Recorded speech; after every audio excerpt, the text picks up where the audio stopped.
at this! Yee-hoo! Hey guys, welcome to episode 3 of the Filmmaker's Journal. Today I'm going to be talking about action sports. Let's do it.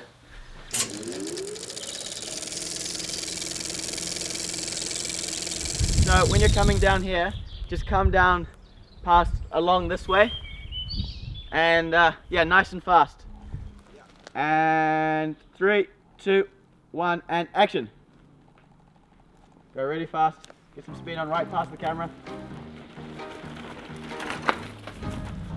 Nice. You can stop there. When you're shooting action sports, you want to use a wide lens because it really accentuates the movement. So when they come far away and then close to the lens, it looks really cool. And it's just a good way to capture the action.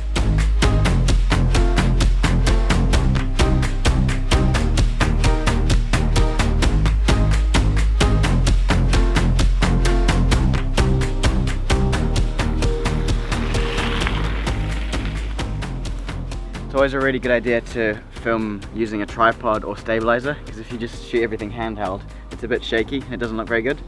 Another thing you can do is, if you want to get some low down angles, is you can use the ground as a tripod and it can get a really nice perspective. So yeah, just try and use a stabilizer or a tripod whenever you can. It's a really good idea to film at a higher shutter speed. So normally you shoot when you're doing interviews or just people walking around, you shoot at like 1/50th of a shutter speed. But with action, because there's a lot of movement and it's fast, you need to shoot at a higher shutter speed so you can reduce the motion blur.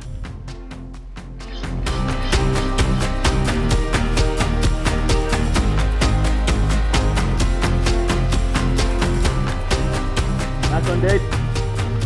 It's really important to shoot from unique and interesting angles. It really makes your work stand out, and it also adds a lot of production value, which is always a bonus.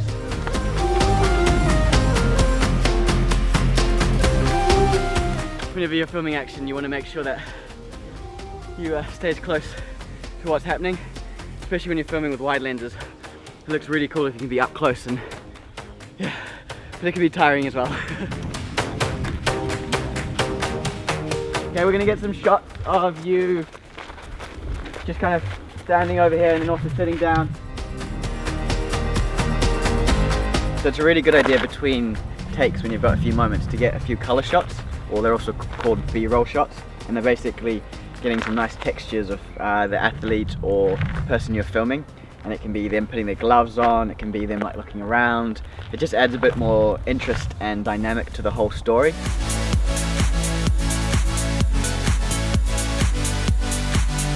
If you've got access to a drone, they're a great way to film action sports, but you don't want to just use the cliche shots of a landscape establisher.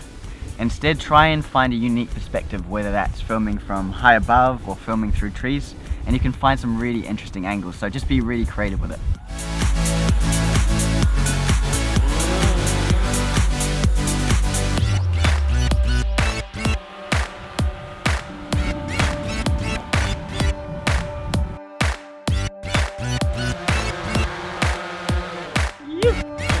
Sometimes when you're shooting action sports, you'll only have one opportunity to get the shot. So for example, if you're filming a guy jumping out of a helicopter, you won't be able to do that again. So a good way to reduce any mistakes from happening is to actually practice the shot.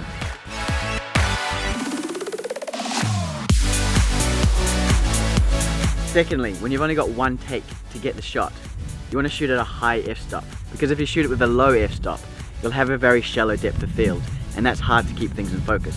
Whereas if you shoot with a high f-stop, you'll be able to keep the subject in focus a lot easier. One last tip. It's really important to remember that filmmaking is all about storytelling. So rather than just getting lots of cool angles and perspectives, maybe interview your subject and get to know them a bit more. That way, the audience can really relate and connect to the story.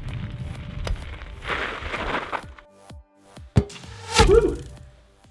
First question is from Taylor Sun, who asks, being a filmmaker and creating new and exciting content can be very hard at times. What do you do to stay motivated? This is such a fantastic question, and it's something all creatives really struggle with. The key to staying motivated is to have balance in your life, so having some sort of outlet, whether that's, for me, it's like going on adventures and I can get away from filmmaking.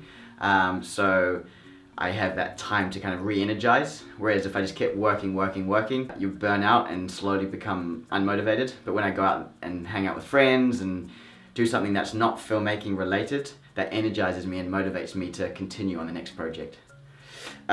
Question number 2 is from LP Gaming TV, who asks, which lenses would you recommend using?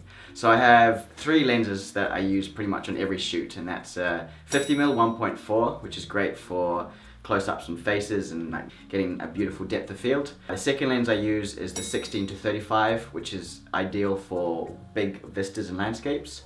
And the third lens I use, which is 70-200mm lens. It's a bit pricey, this one, but it's great for when you're shooting either live events or you're wanting to get a really cinematic look, or portraits.